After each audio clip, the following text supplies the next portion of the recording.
Hi, today I'm going to do a 5-star predictions TBR video, and I think this was first come up with by Mercy's Bookish Musing, so I'll leave a link to the video down below.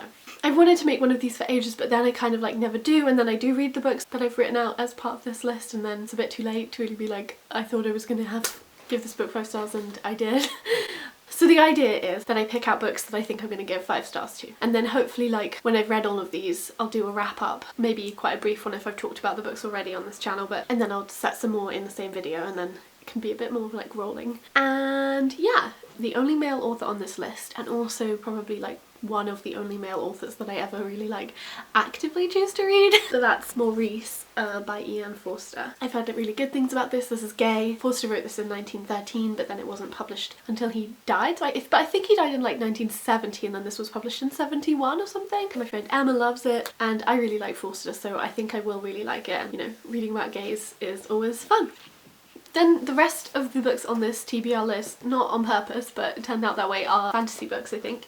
I'm pretty sure I'll give them all 5 stars, but it's sort of funny trying to make this decision. I mean, I am really good at picking books that I like, but I think I'm good at giving 4 or 5 stars, so it's sometimes a toss-up. But the next one is Saltfish Girl, a novel by Larissa Lai, and I already read this author's work, which was The Tiger Flu, and I made a video about that fairly recently. But actually I had sort of meant to read this one first, so just because this one was actually recommended explicitly to me, and then I think maybe I couldn't find it, so then I got The Tiger Flu. But anyway, I think considering that I like The Tiger Flu, I think I'll definitely like this. It says, set alternately in 19th century China and in a futuristic Pacific Northwest, Saltfish Girl is the mesmerising tale of an ageless female character who shifts shape and form through time and place. And I also really want to read When Foxes 1,000 by Larissa Lai as well, because I've heard that's really good, but I don't have a copy of that. But that should also be on this list too. Next we've got The Gilda Stories by Jill Gomez, which is about it's a black feminist novel, and it's about a black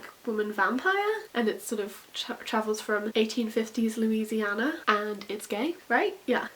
Says it was an instant lesbian classic when it was published in 1999. I think I don't think I need to explain why I think I'm gonna like this, I think it's pretty obvious. The next book is The Stone Sky, which is the 3rd book in the Broken Earth trilogy, I think it's called, by N.K. Jemisin. I have an audio version of this and I just haven't got around to reading it. I'd like to finish it before I'd like to finish the series before this year ends. Considering how much I love the other 2 books, I'm sure I'm gonna love this one. The last fiction book it's a novella, and it's by J.Y. Yang, and it's called Ascent to Godhood, I think. It's the 4th in the Tenserate series, and I've loved every single Tenserate book that I have read so far. I did give the 3rd one, which is Descent of Monsters, I think. I gave that one 4 stars, but overall the whole series just is 5 stars. The world is just so great. It's this silk punk series with loads of queer and trans characters, or I guess sort of queer. I mean, trans just kind of maybe doesn't exist in the way that it does in this one, because gender as a system works way differently. But anyway, it's just really good, and I think the covers of all of this series are so gorgeous. It's on my list as a priority, I'm gonna read it this month. I have one non-fiction book on this predictions list, and that's How We Get Free, Black Feminism and the Combahee River Collective, edited by Kianga Yamata Taylor. It sounds really, really beautiful and just really powerful, so I'm really looking forward to picking that up, and I do think I'll probably definitely give it 5 stars. Those are my 5-star TBR predictions. I hope they're having a good day when you watch this. Are you good at picking out 5-star books for yourself? Let me know in the comments below. Thanks for being cool. I'll see you later. Bye!